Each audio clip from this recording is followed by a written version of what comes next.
After a year on the road, I thought I'd get tired of traveling. The endless clatter of railways, highways, and everything in between. But as my train pulled into the station at Bellariva, I felt every bit as excited as the first day of my journey.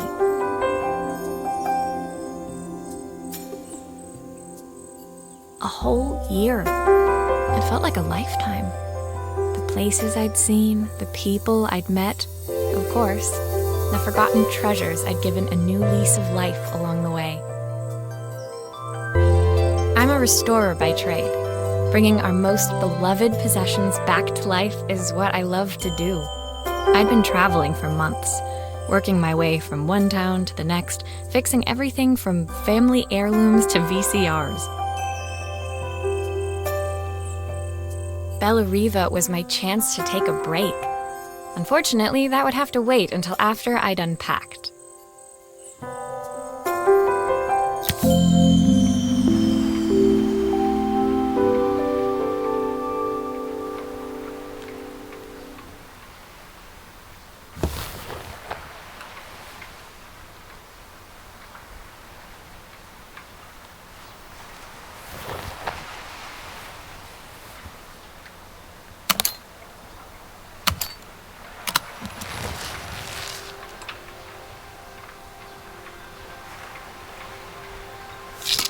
I picked up these sunglasses on my last stop. Hopefully I'm cool enough to pull them off.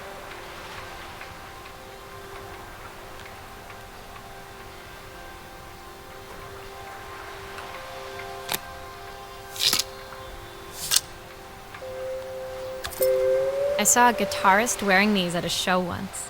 Rock and roll repair woman, at your service. My passport. Not many blank pages left now. The tools of my trade. No hope of restoring things without these. Who doesn't love a scrunchie? Practical and stylish. My parents took this after I made my first repair. Seems like a lifetime ago. My favorite overalls. These will never go out of style. Looking forward to taking more close-ups of my fingers with this. I'll hand these out once I'm settled in. Fingers crossed they get me some work.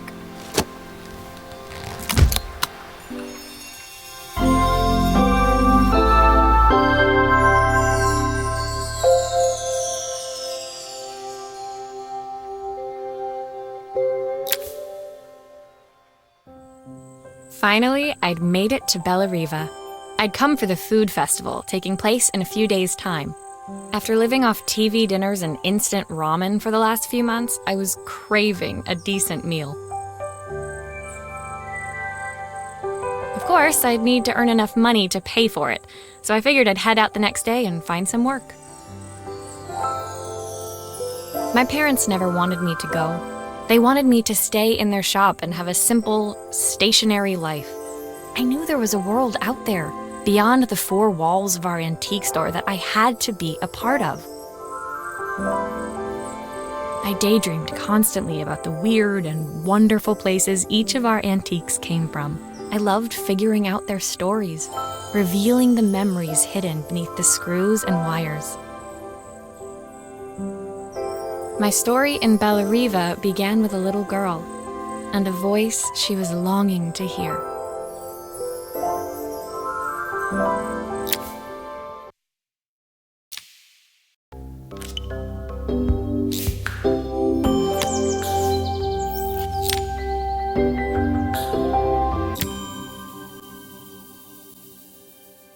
It was my first morning in Bellariva, and I couldn't wait to leave my hotel and explore. It was a quiet town, its streets and alleyways basking peacefully in the hot morning sun. In the main square, meanwhile, preparations were underway for the festival in a few days' time.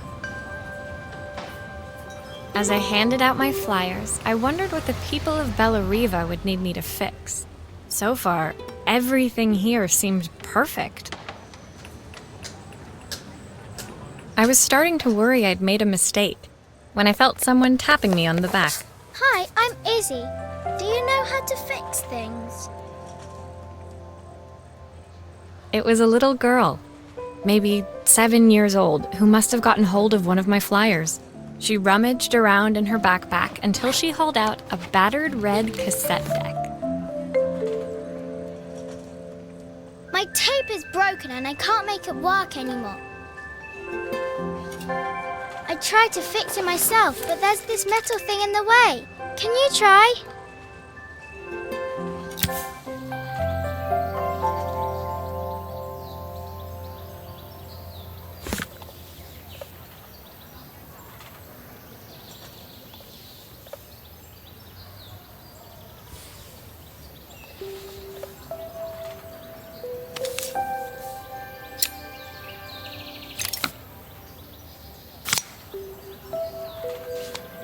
Aha! Those batteries look like they need replacing. Luckily, I have some spares.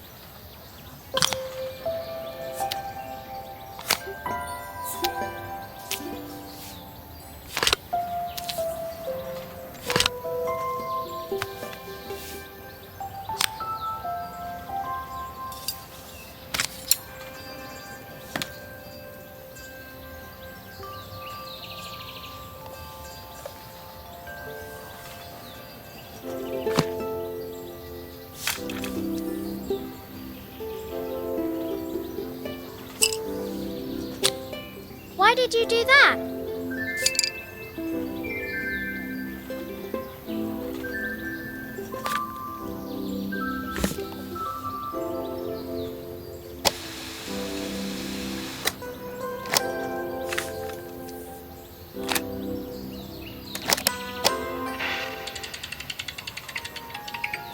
Will you dream a dream for me? If I sit by your side and hold you so tight, know that I will always love you, even though we both know that we must say goodnight. Good night, my darling.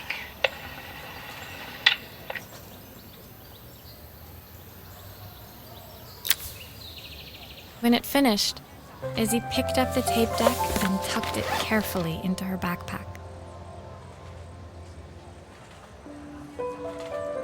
Thanks, Maria. You're the best person at fixing things ever. No problem. Who was that singing? They're very good. It's my mum. She's not here anymore. Izzy trailed off. It was the kind of silence a cassette tape would never be enough to fill. When Izzy's friends called for her, she dug deep into her pockets, looking for something to pay me with. Eventually, she produced a grand total of a stick of gum, 3 mismatched buttons, and a yo-yo. I usually preferred a check, but Izzy looked so serious, I wrote out a full receipt. She seemed like a happy kid, but beneath it all, part of her life had been shattered. A part I wouldn't be able to fix.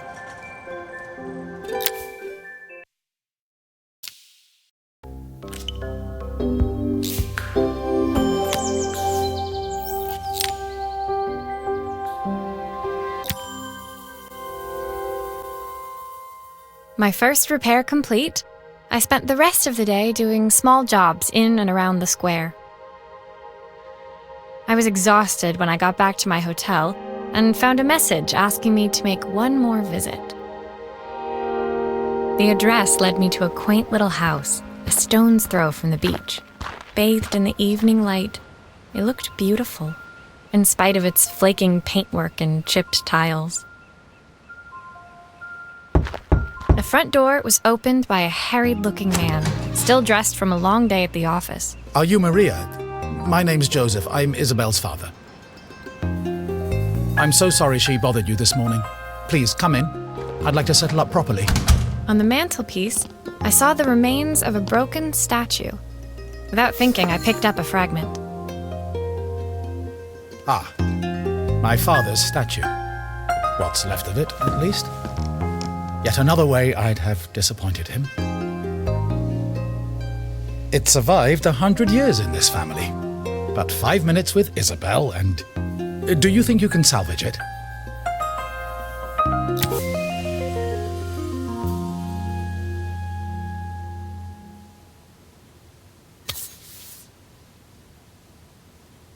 Will you be able to see the glue afterwards?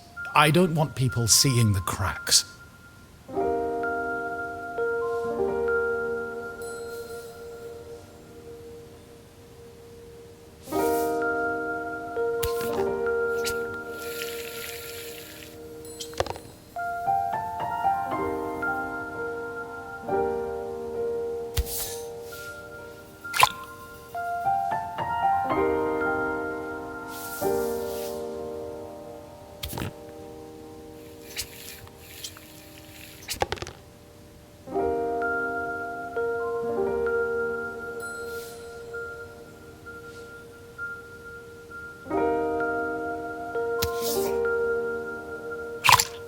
Sometimes I think my daughter should come with a warning label.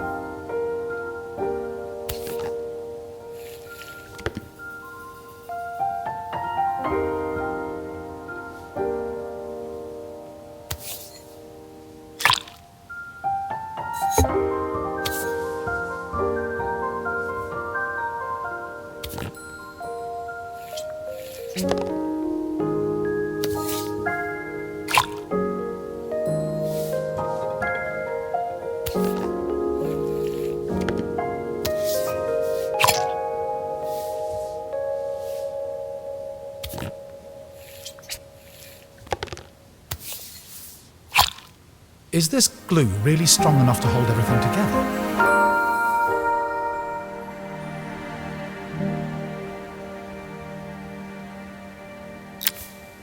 Thank you, Maria. It looks as perfect as it ever did. My father wanted me to make something of myself. He didn't have time for anything less. As Joseph put the statue back on the shelf, it nudged against the family portrait stood proudly next to it. So he was Bellariva's mayor. And that was Izzy's mom. They must both miss her so much. Sorry, I'm a little tired. I've been working late getting things sorted for the festival.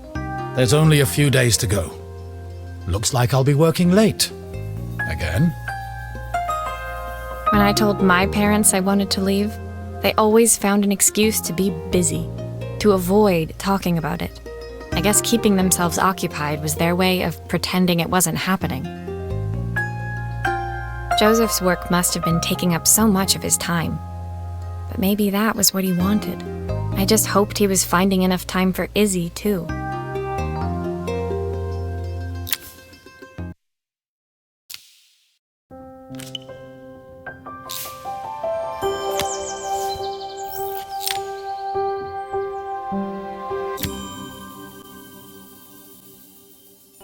My second day in Bellariva dawned bright and clear, another beautiful sunny morning.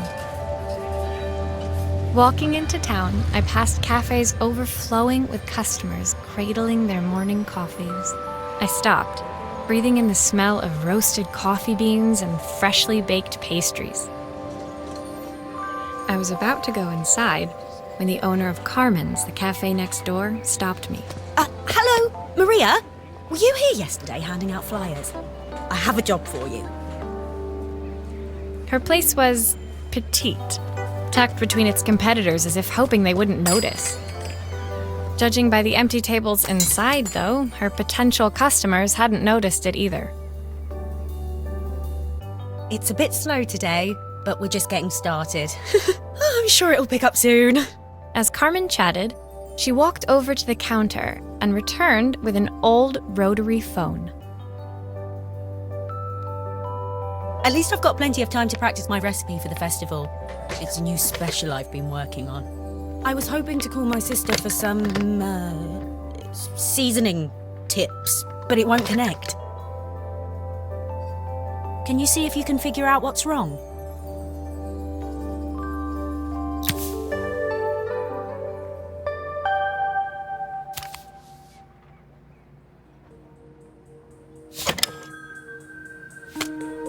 can fix it, can't you? I can't afford to replace it.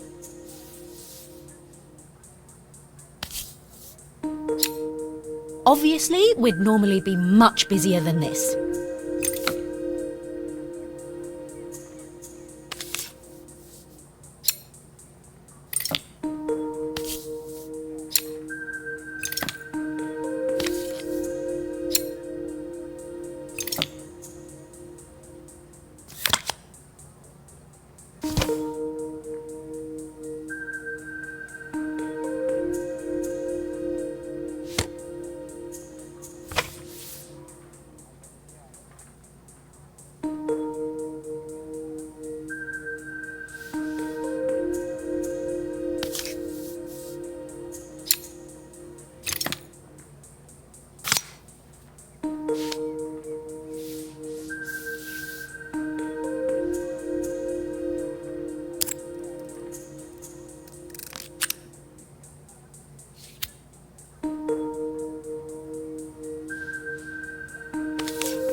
Looks like this new circuit board is all hooked up.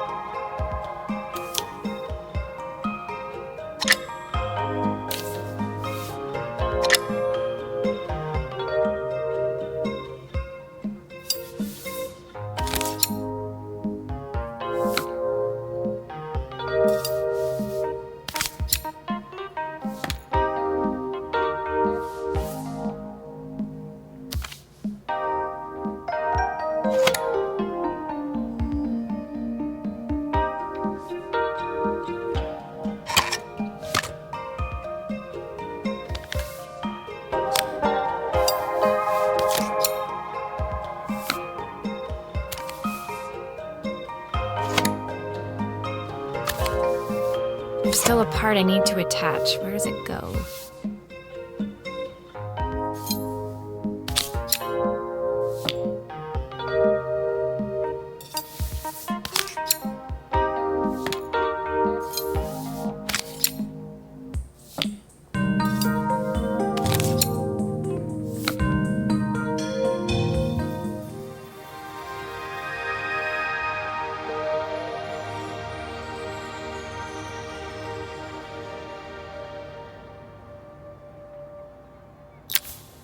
When I handed the phone back to Carmen, she seemed almost reluctant to take it from me.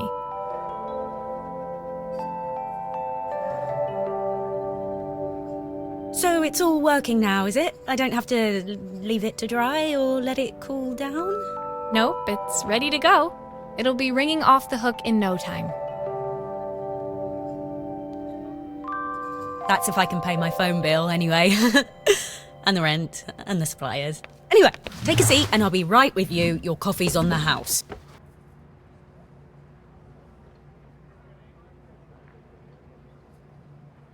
I sat at one of the empty tables, while at the counter, Carmen had started dialing the phone.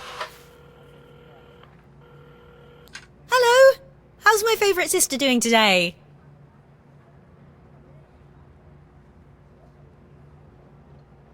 As she talked, Carmen became more and more tense. This didn't seem like a call for some cooking advice. I know I still owe you from last time, but I can't afford to take part in the festival if I don't pay. I could almost feel the eye roll at the other end of the line.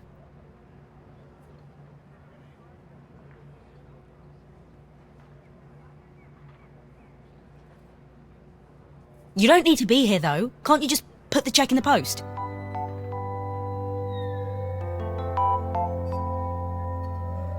When the call ended, Carmen brought me my coffee. her hands trembling. Sorry about that. My sister's decided to fly in for a visit.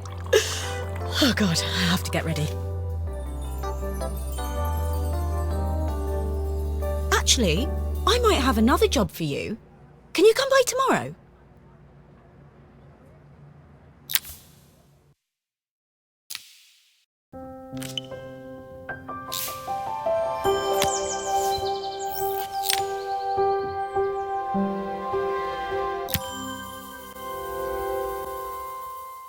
The next day, I'd promised Carmen I'd return to help her get the cafe ready for her sister's arrival.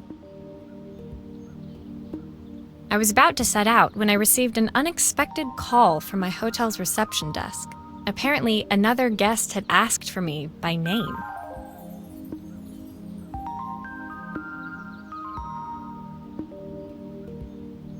Curious, I took the creaking elevator up to the top floor and made my way to the room number they'd given. I knocked. Are you here about the camera? It's about time. The woman in front of me was immaculate.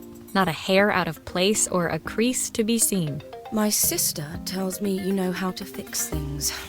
I'd usually go to an expert, of course, but in this town... So this was Carmen's sister? The two of them couldn't have been more different.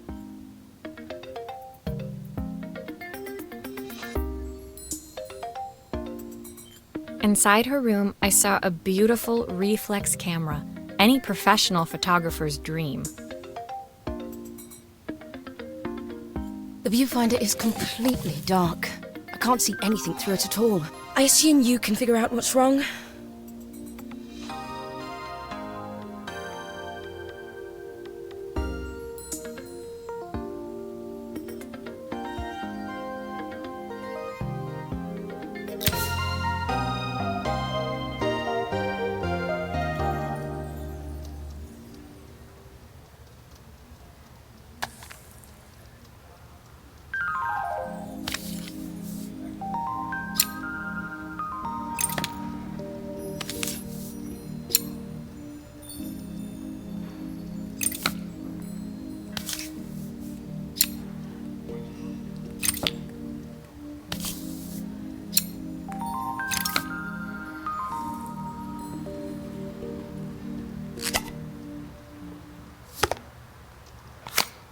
I don't suppose you've fixed anything this valuable before.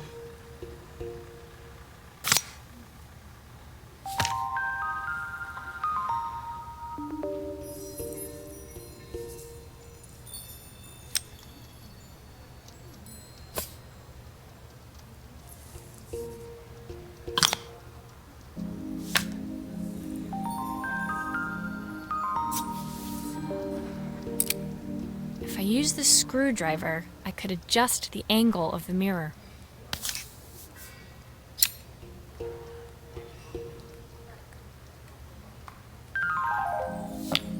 Perfect. Now the viewfinder should be working.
Still a few parts missing.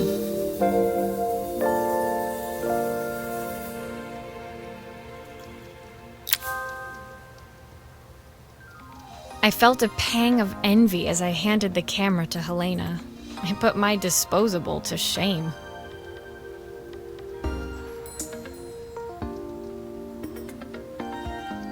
I picked it up on my first trip to Paris. It's a 1958 limited edition, the first of its kind. It cost me 3 months' salary, but it was worth it. I had no idea what 3 months' salary meant to Helena, but I was pretty sure it was more than I could afford.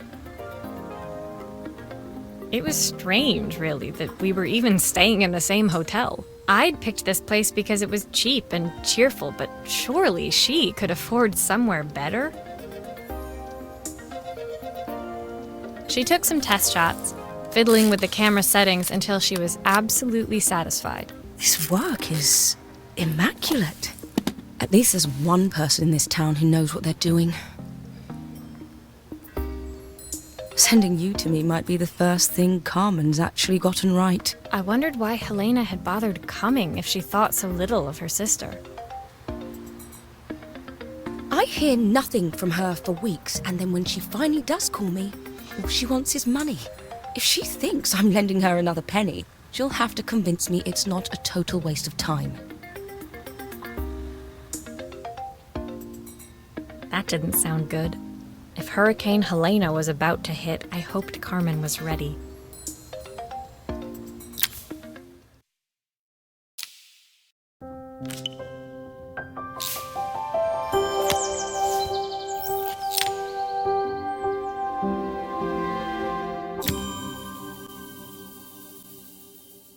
The sun was setting over Bellariva by the time I reached Carmen's cafe. From the outside, it looked as quiet as ever, but inside, I found Carmen cleaning like her life depended on it. Maria! Oh, don't mind all of this. If Helena finds one speck of dust in here, I'll never hear the end of it. Carmen seemed pleased to see me, but I sensed the fidgeting tension beneath each sweep of her mop. Trying to live up to the standards of someone like Helena seemed like an impossible task. I hope you didn't mind fixing the camera for her. She was furious when it broke. I really need this to go well. If she doesn't lend me the money, I don't know how long I can keep this place going. Carmen led me to a back room, where she'd laid out the components of what looked like a neon sign. I had this made when I first opened the cafe, but I'm hopeless with electronics. So there was supposed to be a sign outside. This might explain the lack of customers. I'd like to put it up before Helena gets here. Can you give it a try?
I don't know, it's a bit, flat. Maybe if it flashes, it'll really catch people's eye.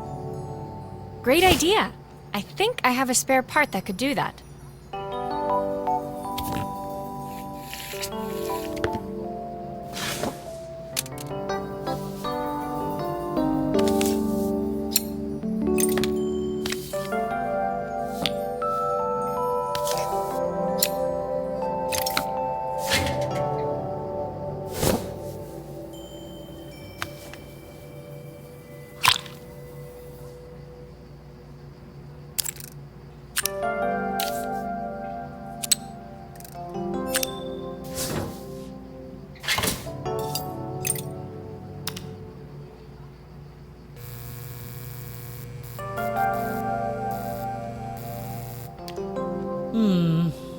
still need something else. Maybe we can add one of these.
It works! I'll screw everything together again and you'll be set.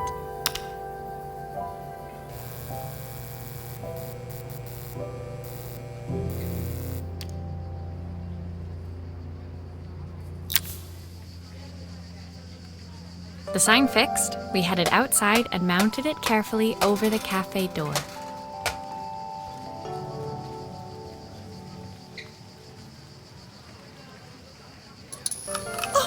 That's perfect, Maria. It looks just how I imagined it.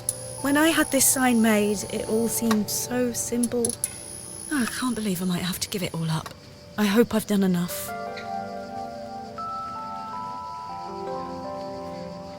The smile froze on her face as she spotted something over my shoulder. I turned to see.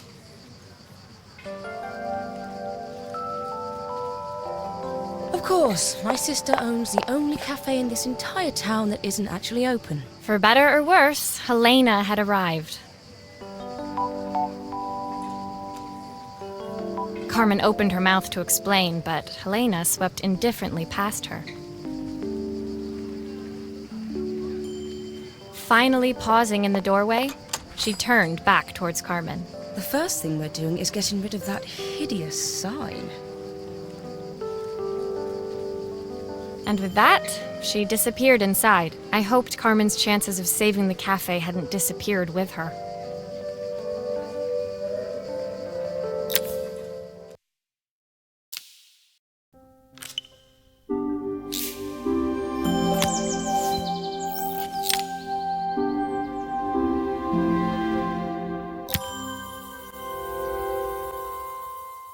It was the day before the festival, and the whole town was busy getting ready.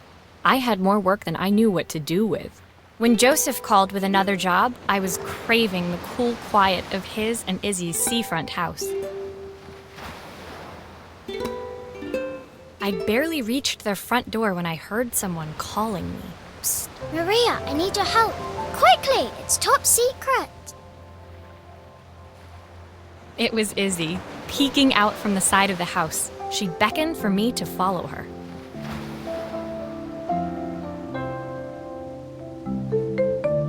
She led me through to a beautiful, unruly garden overflowing with flowers of every color. Nestled among them was a playhouse, its doorway almost completely obscured by a towering rose bush. You have to squeeze past it and breathe in real small, like this. Izzy took in a big gulp of air and crawled through the gap and into the playhouse.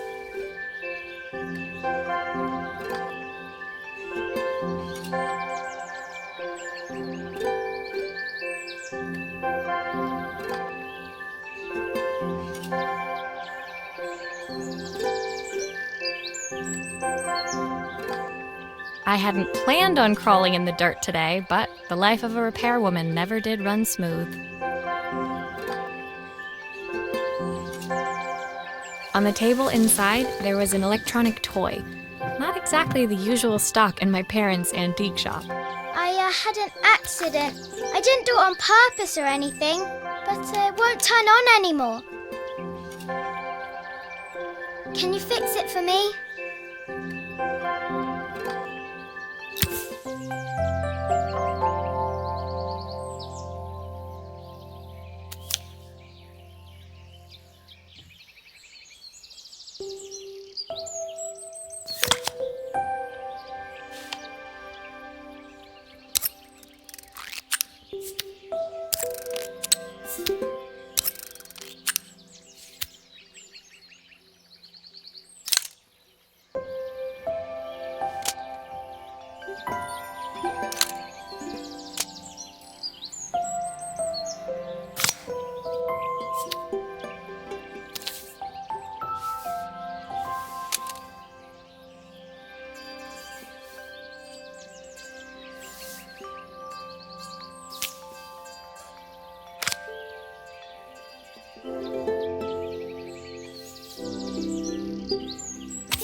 Do grown-ups play games as well?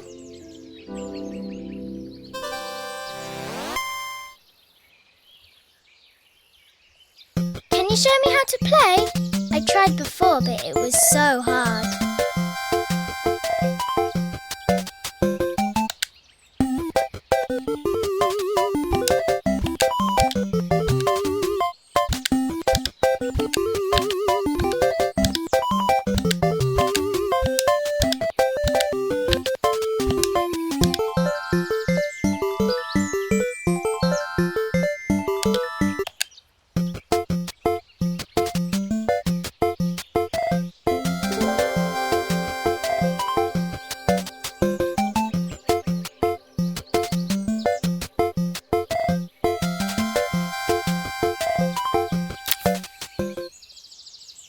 Her toy fixed, I watched Izzy retreat into its screen, taking refuge in a 3-inch world of her own.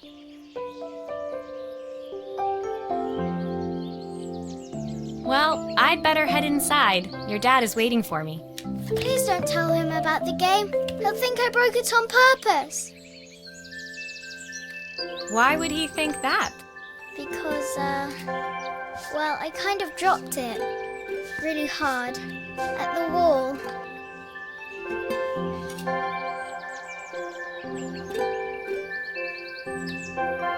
Izzy looked down, scuffing her shoes on the worn floor of the playhouse.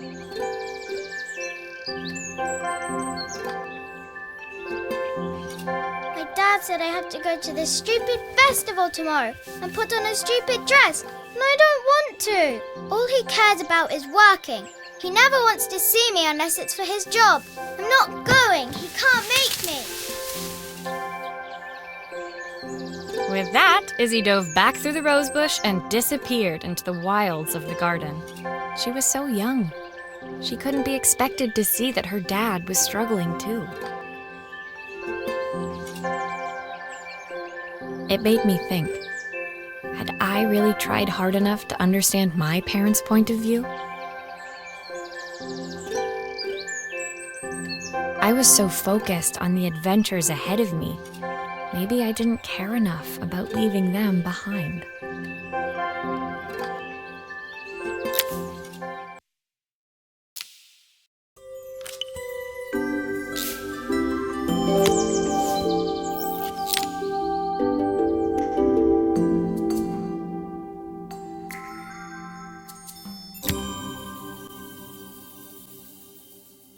Leaving Izzy hiding in the garden, I walked around to the front of the house and rang the doorbell.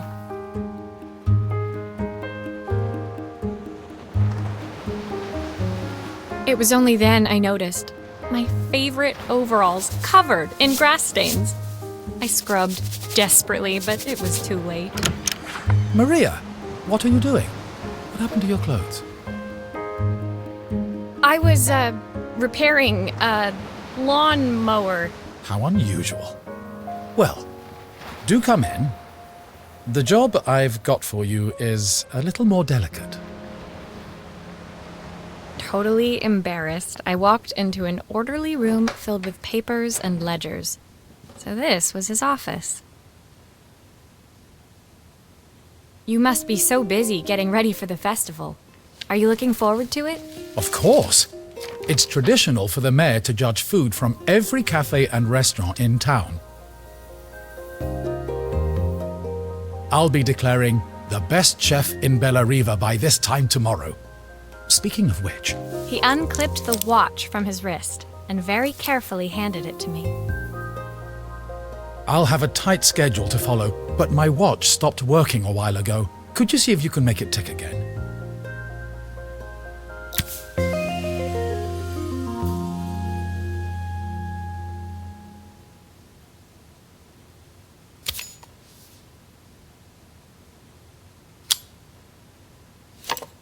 Are you sure it will all fit back together?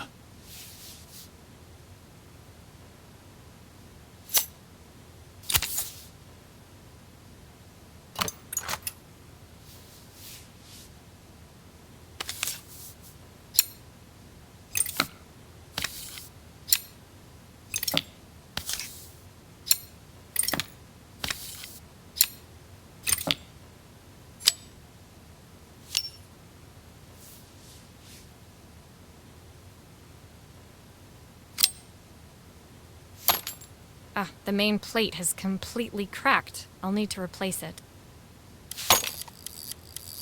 The cogs look good, though. If I'm careful, I can reuse those.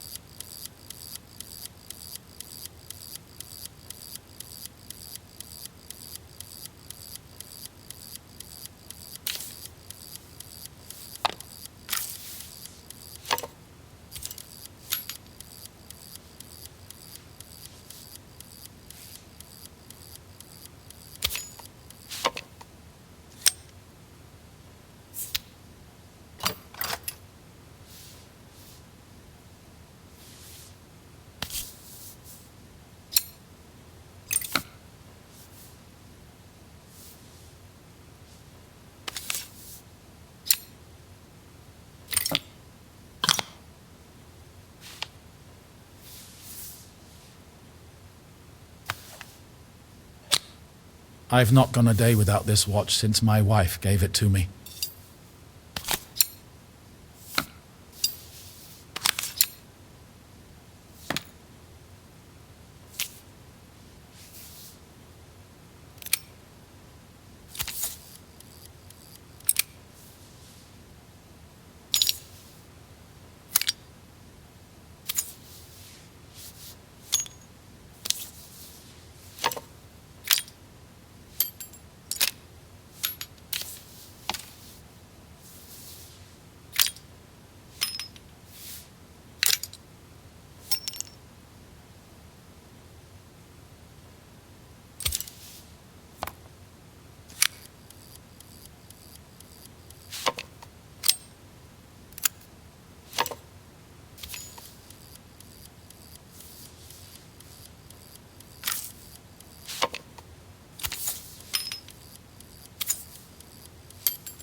As I handed the watch back to Joseph, my fingers traced over the engraving on the back. I hoped fixing this was one small way I could help him move forward.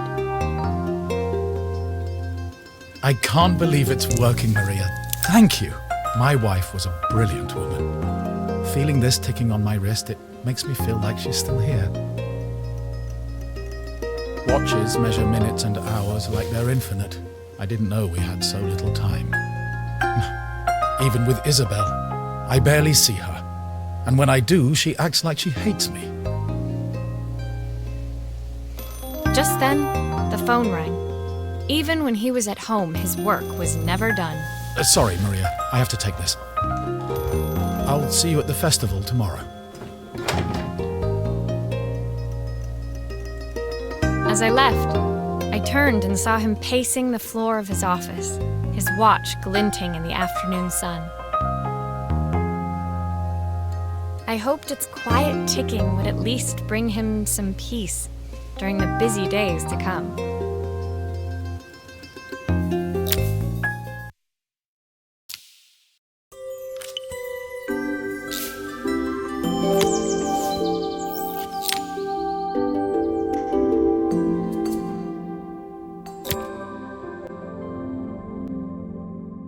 When my last job of the day brought me to Carmen's apartment, the door was opened by someone I didn't expect to see, Helena. Sorry for inflicting this mess on you. Carmen's never seen a knick-knack she doesn't want to buy, apparently. Carmen's apartment was a little chaotic, but totally charming. It was easy to imagine her living in a place like this. It definitely wasn't Helena's style. She seemed more upmarket than flea market. I wondered why she was even here. We're having a clear-out, or at least I am. Carmen's not helping, as usual. There's a market at the festival tomorrow. I'm selling some of these things to make her some money. She says she has nothing when there's all this stuff right under her nose. Helena stepped delicately past the items on the floor and reached down to pick up one from the pile. Look at this slide projector. Our parents treasured it, but Carmen treats it like a piece of junk. Can you take a look?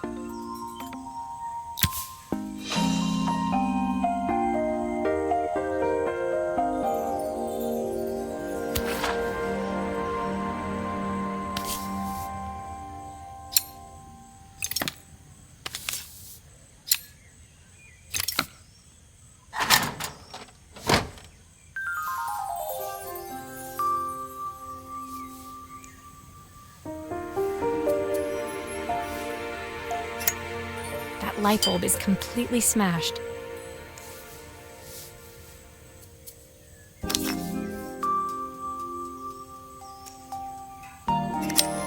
Okay, I'll need to redirect the light to the lens at the top for the projector to work.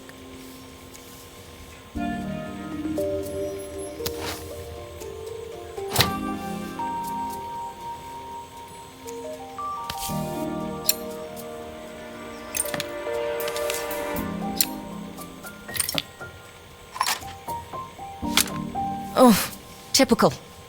Carmen's even managed to get a slide stuck in here.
There's still a part I need to attach. Where does it go?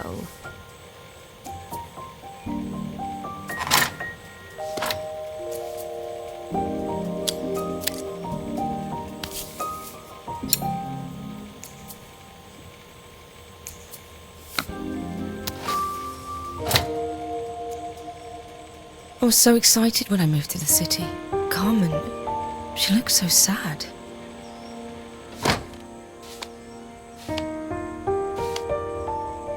Here's the clicker you'll need to attach. God knows how Carmen broke that as well.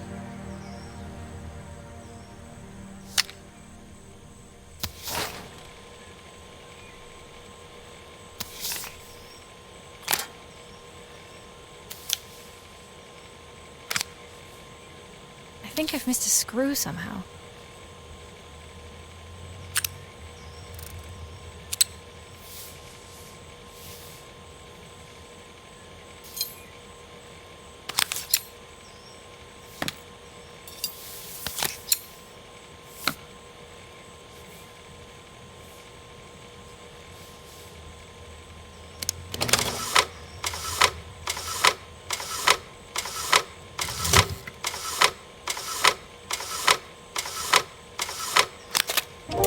When we were younger, Carmen was always following me around.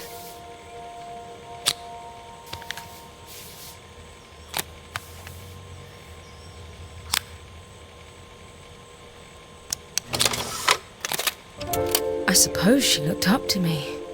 A cool older sister.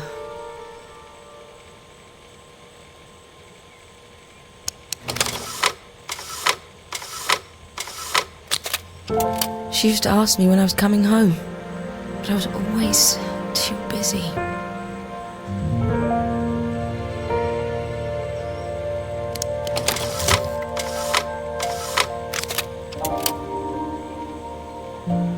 Those screws still need to be put back.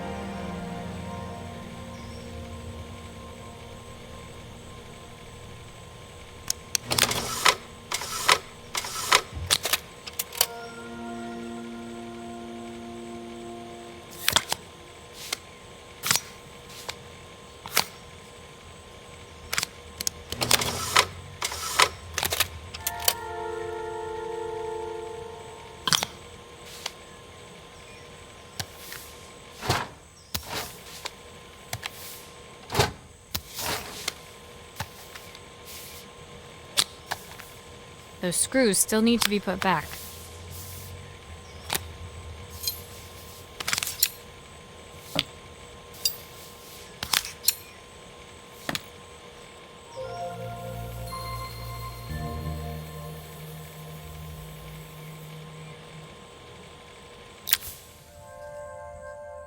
Helena was transfixed, staring at the two young sisters the projector had brought glaringly into focus.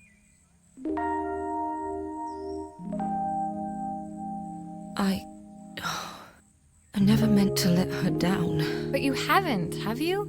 You came all this way just to help with the cafe. Plus the money.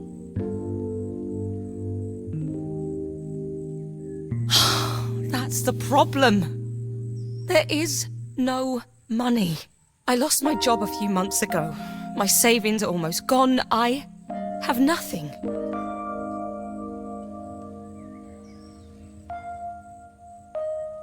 Carmen thinks I'll throw my checkbook at her bad decisions and make them okay. But I can't. Not this time.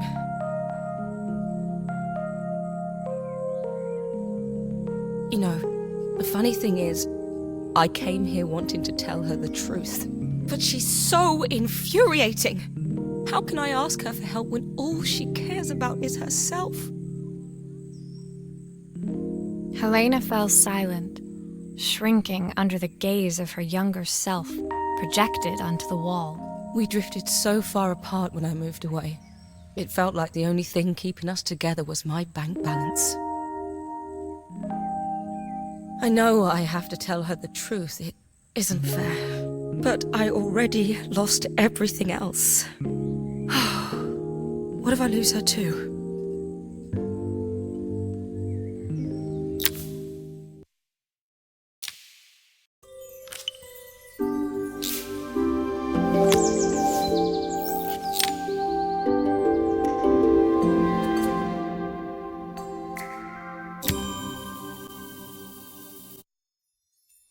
day of the festival finally came, and after all my hard work, I was ready to put down my tools and pick up a fork. The smell as I entered the main square was incredible. Each stall was selling food. The competition would start any minute. The day of the festival finally came, and after all my hard work, I was ready to put down my tools and pick up a fork. The smell as I entered the main square was incredible. Each stall was selling food even more delicious than the last. The competition would start any minute. Most stall holders were waiting anxiously for the mayor to pay them a visit. All of them, that was, except Carmen, who was still frantically chopping vegetables and stirring pots. Maria! Thank God you're here. Can I ask you the world's biggest favour?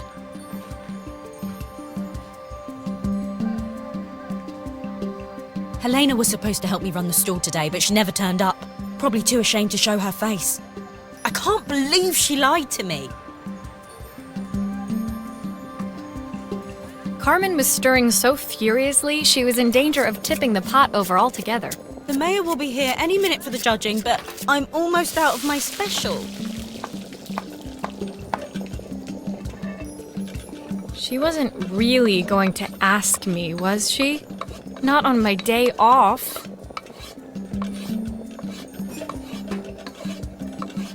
I have a stove ready to build and everything. Can you set it up and make me a spare batch?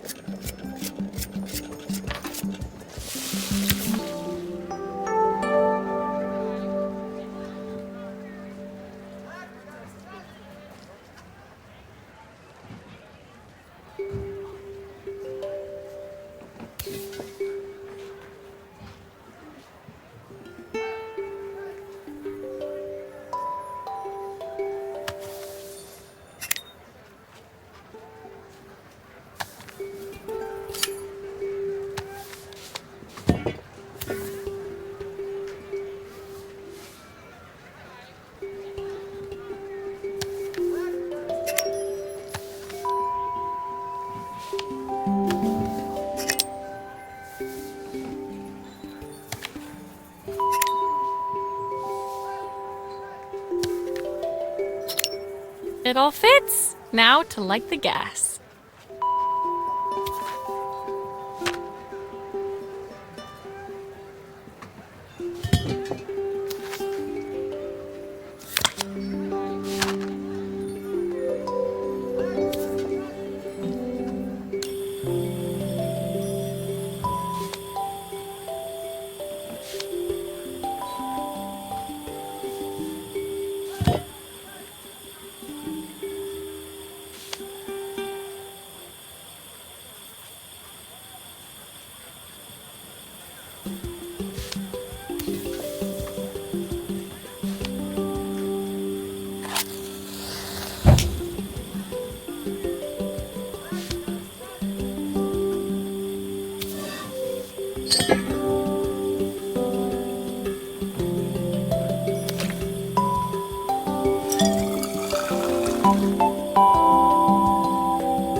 I think that pot is really boiling now. Smells great if I say so myself.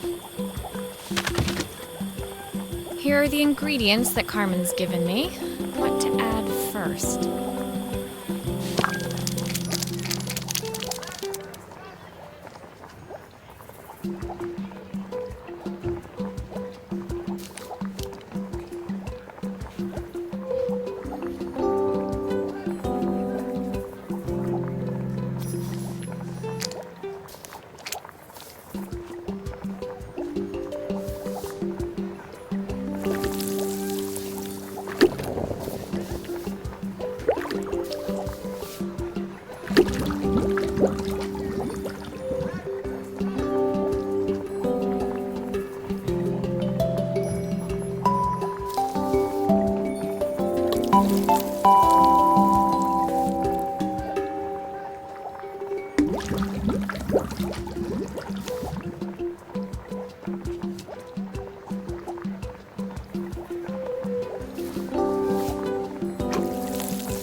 looks good. I'll scoop a spoonful when I'm ready to serve.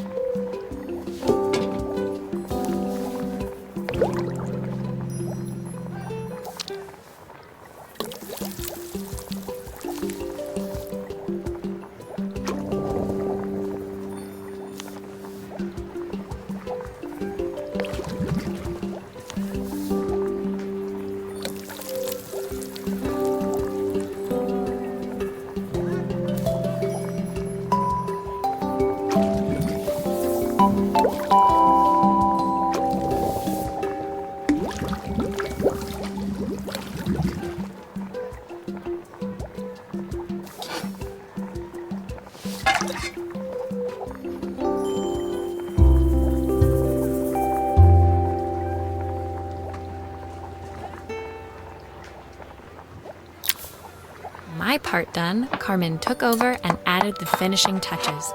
It was just in time, as a moment later, Joseph arrived with Izzy in tow. Carmen anxiously handed them both a serving. That was so tasty. Can I have some more, please? Well, you've certainly earned yourself a loyal customer in my daughter. We have a few more meals to taste, but so far you are one of the best. Good luck. Joseph and Izzy looked so happy together. Maybe the festival was doing them some good after all.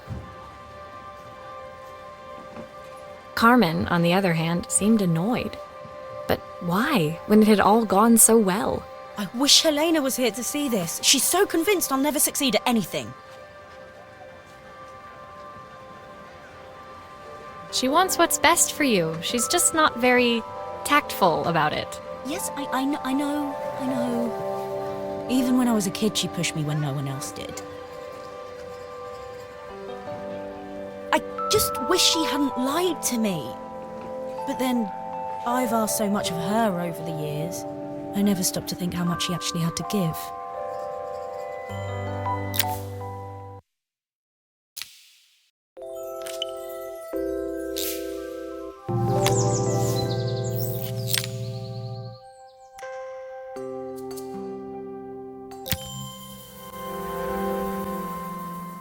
The festival finished.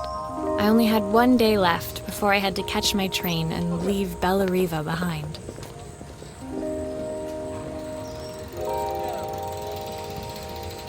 I couldn't go without saying goodbye to Carmen.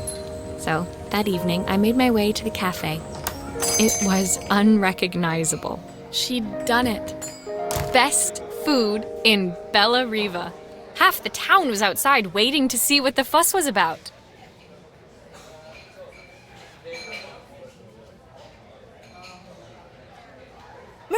Maria! My favourite sous chef. Come on through. It was Carmen, acting every inch the successful cafe owner she deserved to be. Even Helena was there, serving the coffees. This was the last place I expected to see her after yesterday's drama.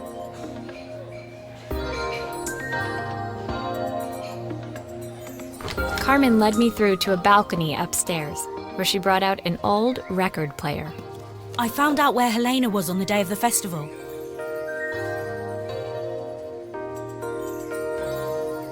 She was selling her camera to clear the cafe's debts. But then she didn't have much left for herself. So, I've asked her to come and stay with me for a while. We have a lot of catching up to do.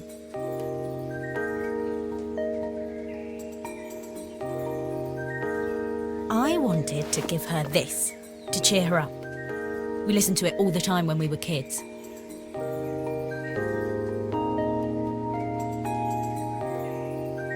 Do you think it has one last tune in it?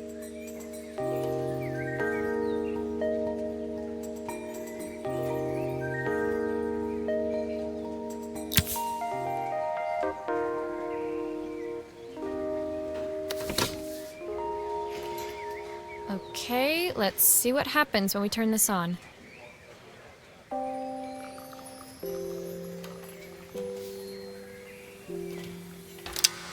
The speaker isn't connected properly. I should check the wiring. The speaker isn't connected properly. I should check the wiring. speaker isn't connected properly. I should check the wiring.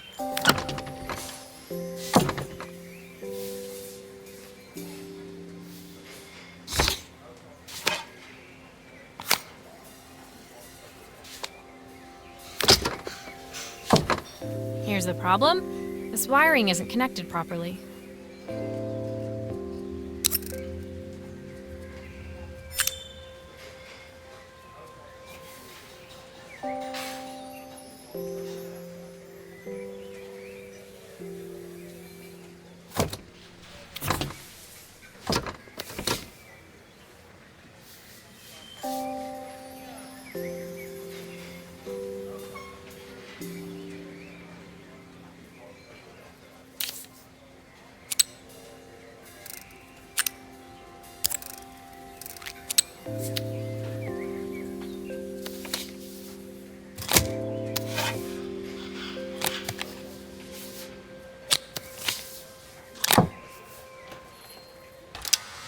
The speaker isn't connected properly. I should check the wiring.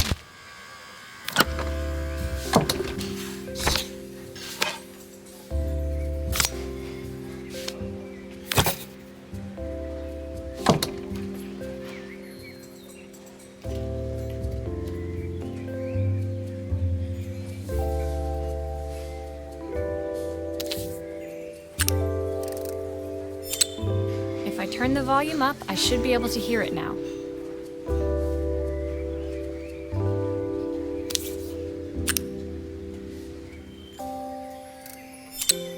I think that should do it. This record should play beautifully.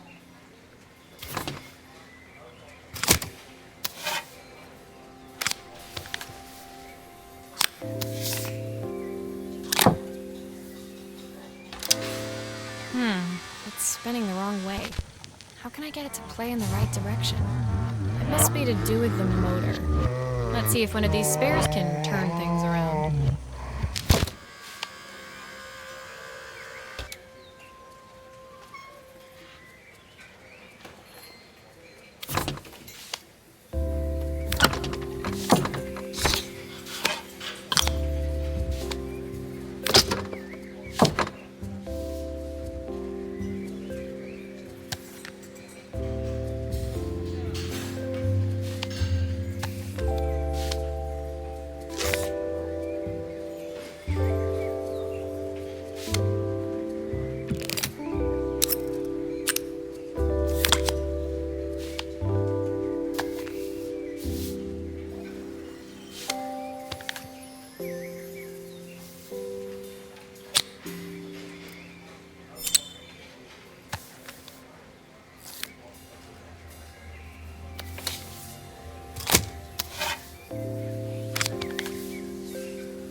Well, it's playing in the right direction.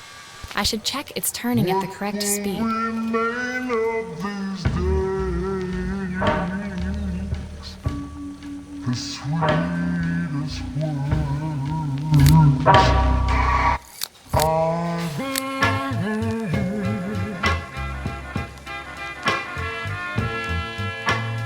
What will remain of the smiles, the ones that stole my heart that day?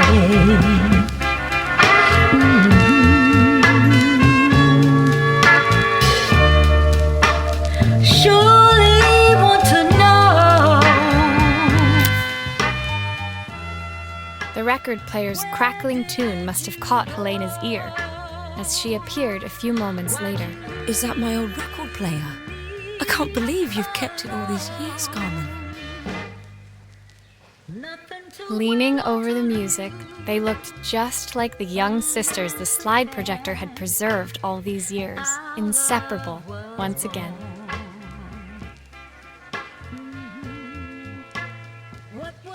Carmen told me about your camera.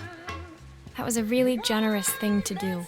I loved that camera, but I love my sister more. Now it's her time to be the person she wants to be. I'm going to stay here with her for a while.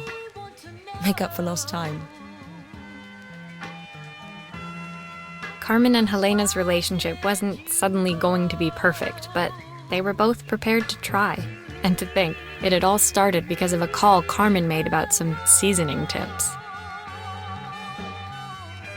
I guess in the end, maybe it wasn't so hard to just pick up the phone and dial. I hadn't spoken to my own parents in a year. I wanted to hear their voices more than anything. But the silence between us was so cavernous. I didn't know how I'd ever find the words to bridge it.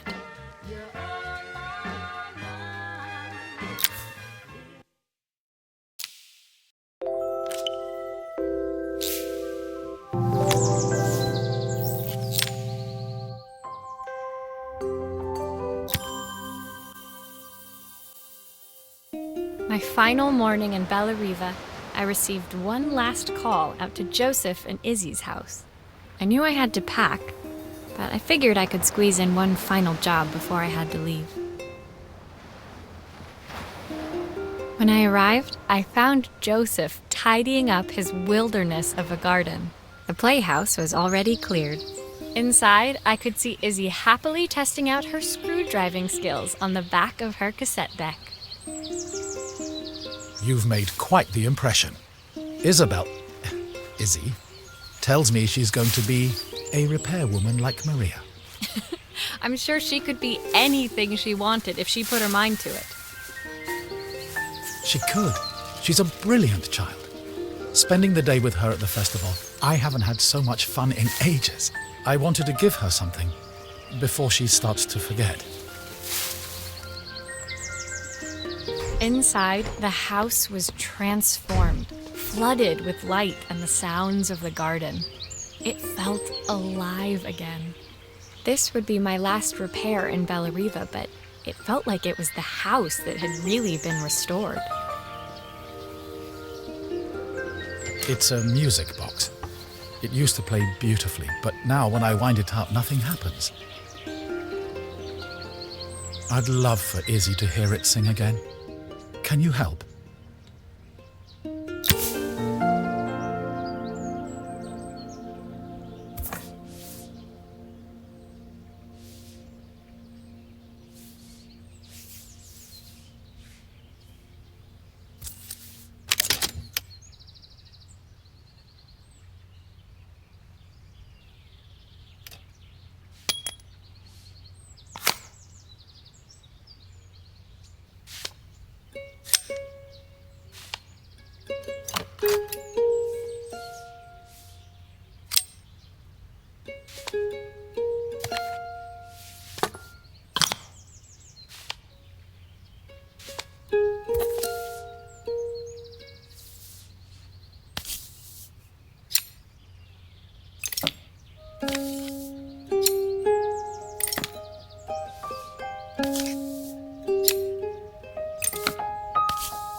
Maria, could you add this family picture of us?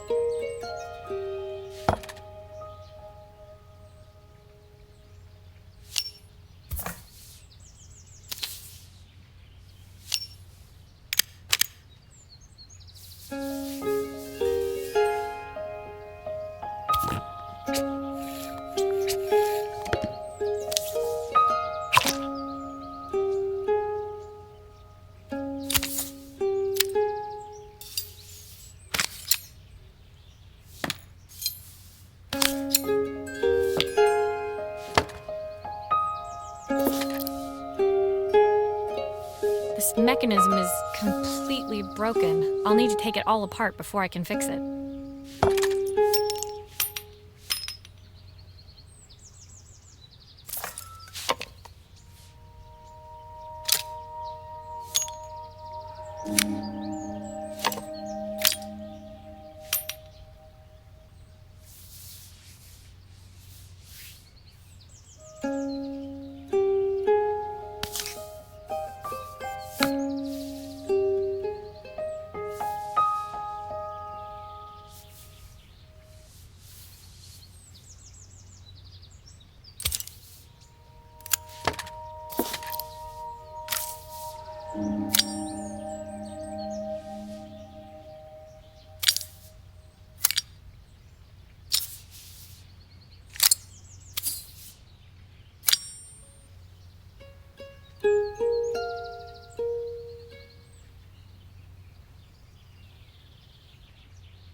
Perfect. The mechanism is good as new.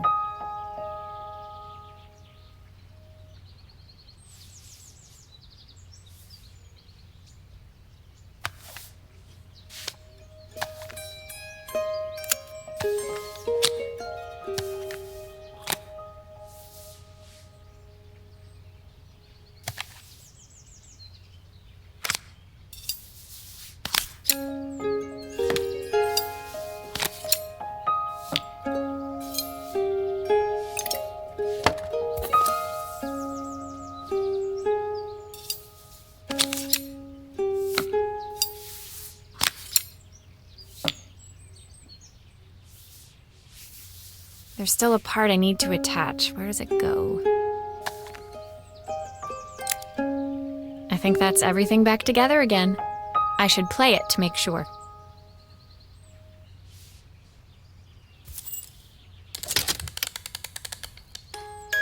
My wife used to sing this song to Izzy each night before bed, but I always worked too late to join them. Will you dream a dream for me if I sit by your side and hold you so tight? Know that I will always love you, even though we both know that we must say goodnight.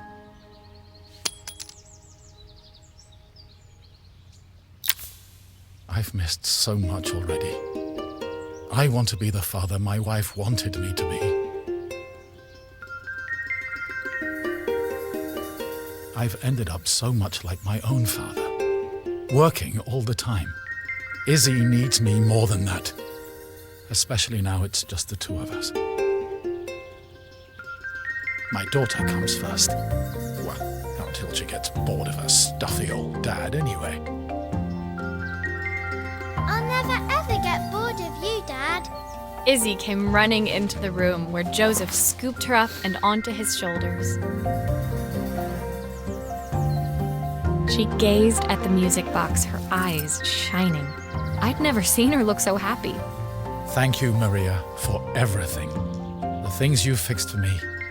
I'm so glad to have them back.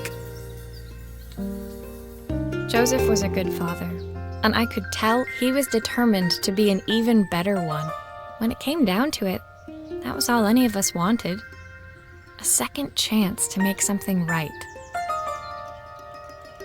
My time in Bellariva was almost over, but before I left, I knew there was something of my own I needed to fix.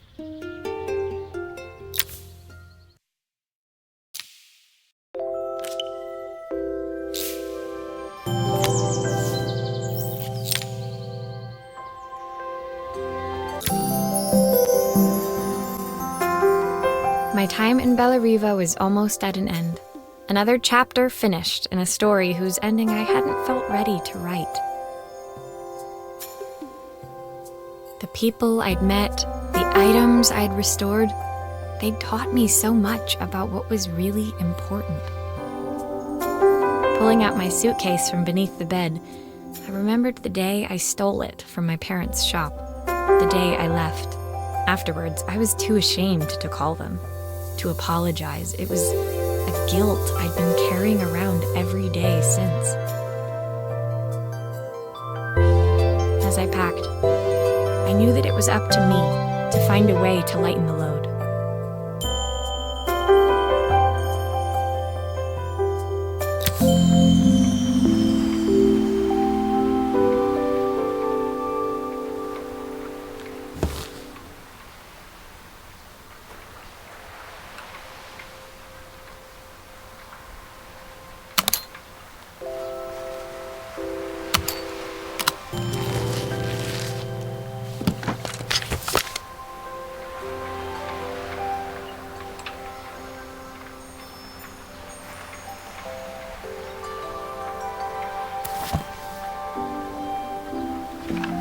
Joseph's idea of light reading for the train. It does look thorough.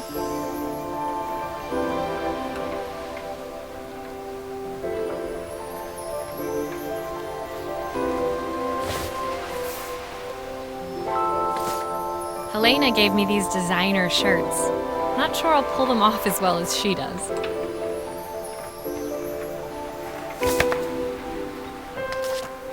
my train ticket. I can't believe it's time to leave Bellariva behind.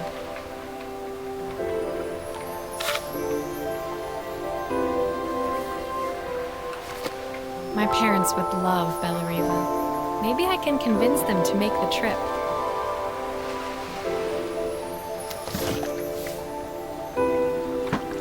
The recipe for Carmen's special. I'm under strict instructions to guard it with my life.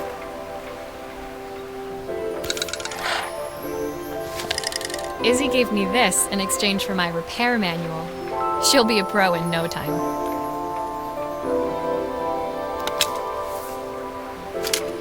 The soundtrack to my travels. I'll be listening to this on the journey.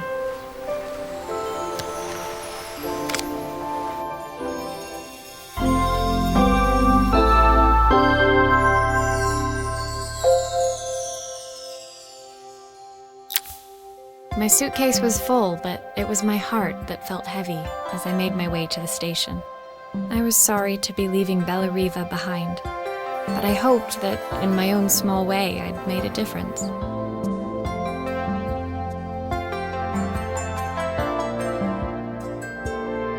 Helena and Carmen's reunion was possible because they'd learned to overcome their differences.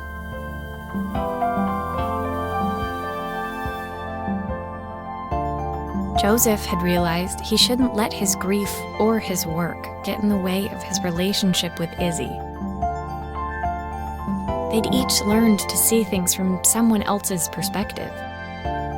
Maybe it was time I saw things through my parents' eyes. I knew it would be easier to jump on the next train, put even more distance between us, but I finally felt ready to talk to them. I just didn't know if they would feel the same.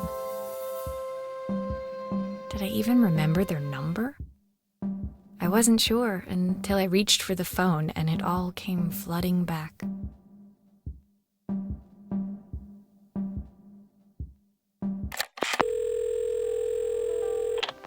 Mom? Dad? Maria? Is that you?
Dear Maria, Carmen here. Sorry I haven't written. The cafe's been absolutely manic since you left.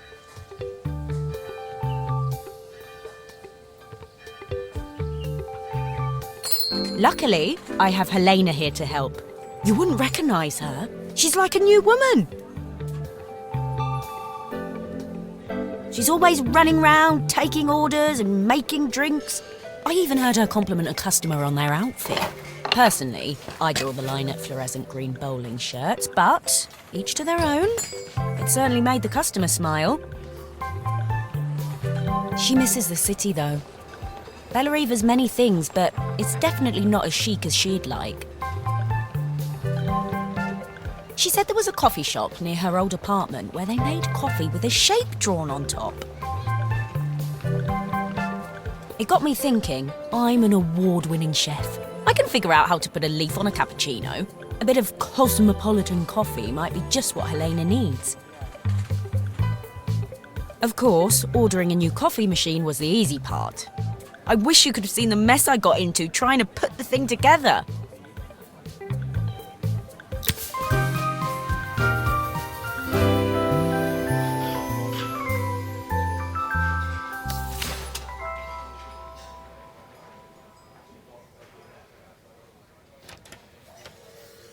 I saw Maria use her screwdriver a million times. Taking this apart will be easy.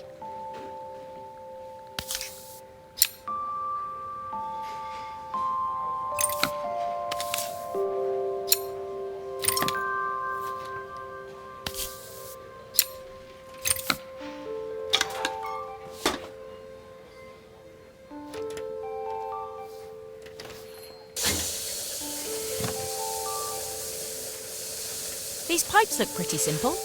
I should start with them.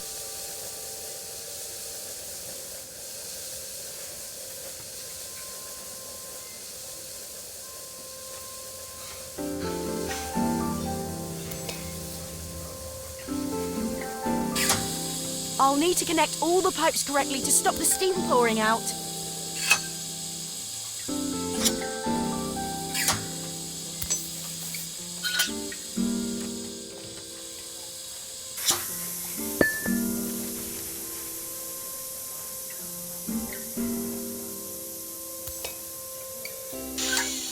How can there be so much steam? Ugh, I'm getting soaked!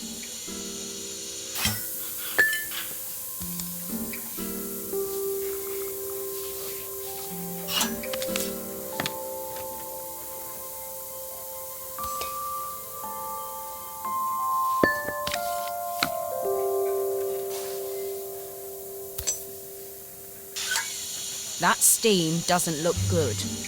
There must be something wrong with the pipes.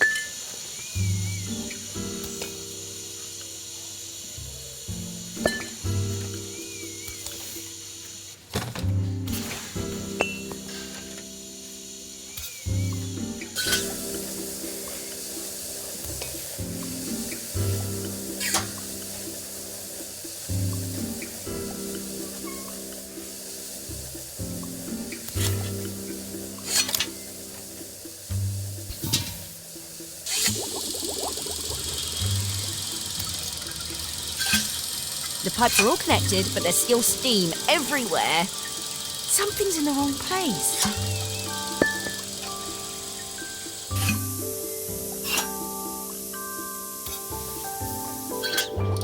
Finally, no more steam.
think that's everything.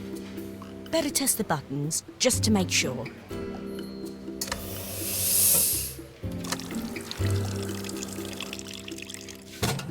All done. Piece of cake. Time to make my first coffee, I think.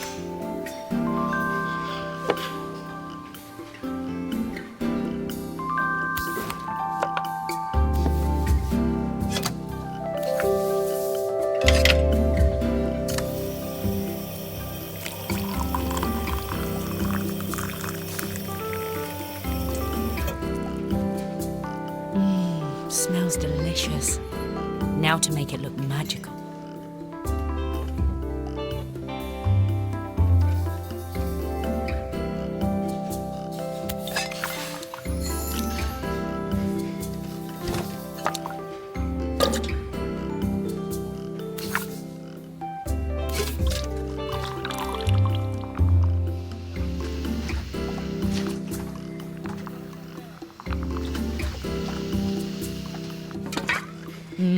A perfect coffee. All it needs is a saucer and a couple of Helena's favourite biscuits.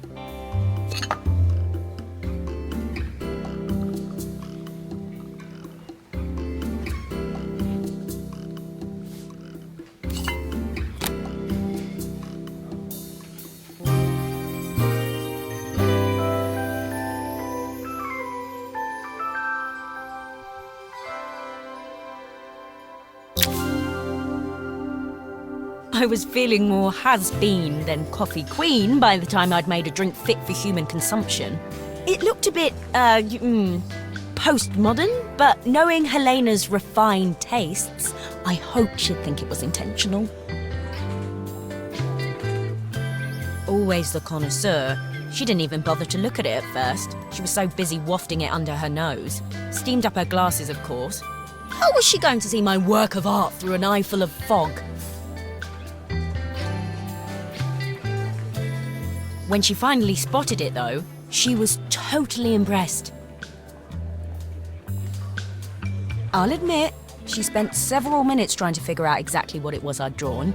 She decided it was probably a horse. Well, what she doesn't know won't hurt her. She was impressed enough to ask for another one. I guess I'll need to get some practice in. The whole thing was such hard work, Maria. I never realised how difficult it was, all that mechanical stuff. It made me realise how much I have to thank you for, so I wanted to say that now. Better latte than never. Hoping you're well. Your friend.